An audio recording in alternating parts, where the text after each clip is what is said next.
Hello दोस्तों, आप सभी को मेरा यूट्यूब चैनल में स्वागत है। आज मैं आप लोगों को बताने वाला हूँ 22 दिन तक साथियों का मांस खा के बचे यात्रियों की दर्दनाक कहानी के बारे में। दुनिया में कोई भी इंसान भले ही कितना शक्तिशाली हो, लेकिन वो सिर्फ एक चीज से जरूर डरता है, जिसका नाम है मौत। हर इंसान चाहता है कि वो लंबे समय तक जिंदा रहे और मौत के अंतिम क्षणों में भी वो जिंदगी के लिए संघर्ष करता है। आज जिंदगी जूझने के लिए बात हम इसलिए कर रही है क्योंकि आज से 50 साल पहले कुछ लोगों ने खुद की जिंदा रखने के लिए जो किया था, उनको जानकर आप भी सहर उठेगी। ये 72 दिनों की उस संघर्ष की कहानी है जब एक फ्लाइट क्रैश होने के बाद दो लोगों ने हर एक पल मौत को मात दी और जिंदा रहने की आस में अपने सीने में जगह रखा था। ये कहानी 13 अक्टूबर 1972 की है, जब उरुग्वे की रग्बी टीम को ऑल क्रिश्चियन क्लब की टीम के चिल्ली के साथ मैच खेलना था और वो चिल्ली जाने के लिए एक प्लेन में सवार होकर 12 अक्टूबर को उरुग्वे के 19 प्लेयर, मैनेजर, उनके मालिक और उनके दोस्तों के साथ प्लेयर्स के खिलाड़ी मेंबर उड़ान भरते हैं। इसके साथ ही इसमें 5 क्रू मेंबर थे और प्लेन उरुग्वे की एयरफोर्स का था। विमान के उड़ान भरने के कुछ ही समय के बाद मौसम खराब होने के बाद उसे चिली की जगह अर्जेंटीना में उतरना पड़ता है। यहाँ पर रुककर मौसम साफ होने के इंतजार किया जाता है और अगले दिन यहाँ से चिली के लिए उड़ान भरते हैं। ये विमान 2:08 पर उड़ान भरता है और ये ग्लेशियर से होकर गुजरता है। विमान के पायलट को यहाँ से 29 बार गुजरने का अनुभव था, लेकिन उनकी जगह पर को पायलट विमान उड़ा रहा था और मौसम भी खराब था। को पायलट ने तूफान को पार किया और चिली के सेटियागी एटीसी को संपर्क करते हुए विमान को उतरने की इजाज़त मांगता है।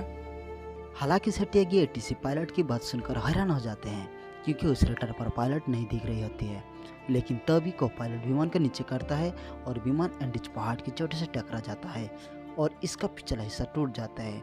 इसमें पीछे बैठे 2 क्रू मेंबर और 3 मुसाफिर उसके साथ ही नीचे गिर जाते हैं।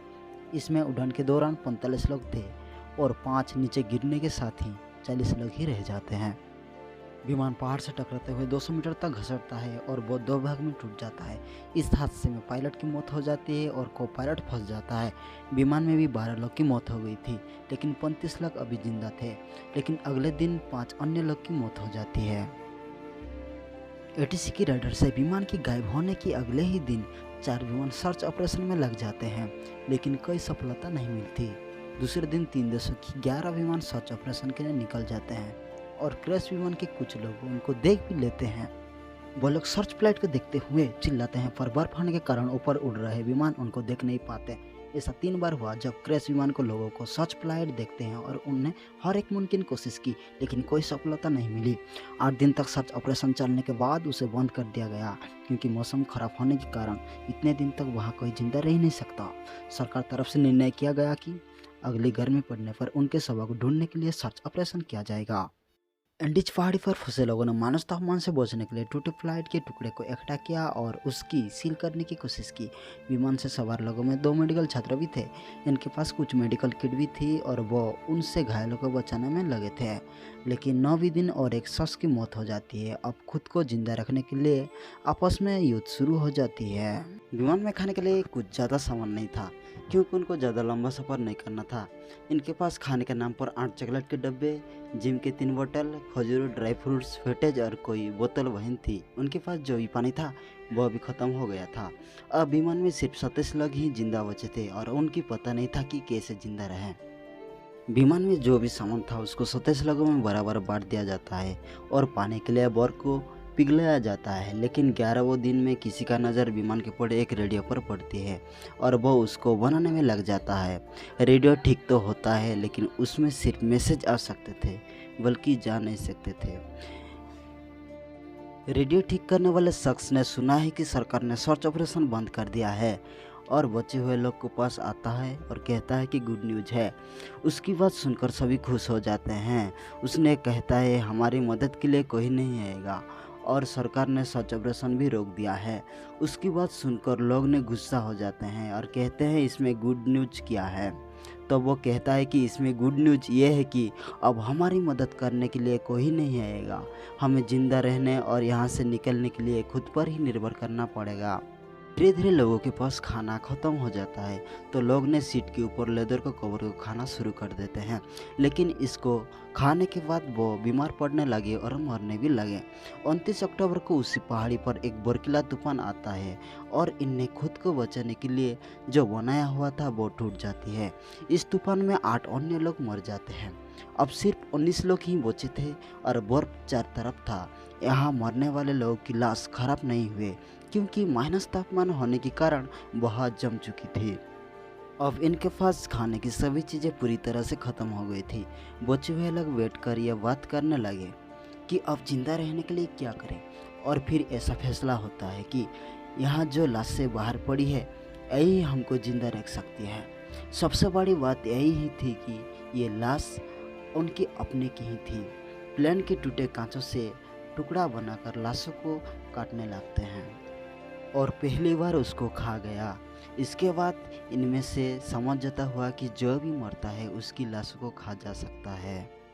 34वें दिन में और एक मौत हो जाती है, उसमें से 18 बचे हैं।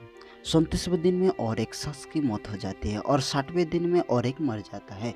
जिसके बाद विमान में सवार हुए 45 लोगों में से सिर्फ 16 लोग बचे हैं। पूरे 2 महीने की बीत जाने के बाद उनका वजन भी आधा हो गया था। 60वें दिन इनमें से 2 प्लेयर यहाँ तक तय करते हैं कि हम यहाँ से बैठकर नहीं मरेंगे और बचने के लिए यहाँ से बाहर निकलेंगे। ये लोग 11,000 फीट की ऊंचाई पर थे और समय समय पर यहाँ से निकलने की कोशिश करते थे। ये दोनों प्लेयर के साथ और एक तीसरा शख्स भी इनके साथ शामिल हो जाता है।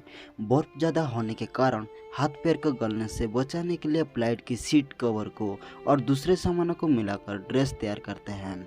लाशों के कपड़े उतर कर पहनते हैं और यहाँ से निकलने के लिए कोशिश किया जाता है।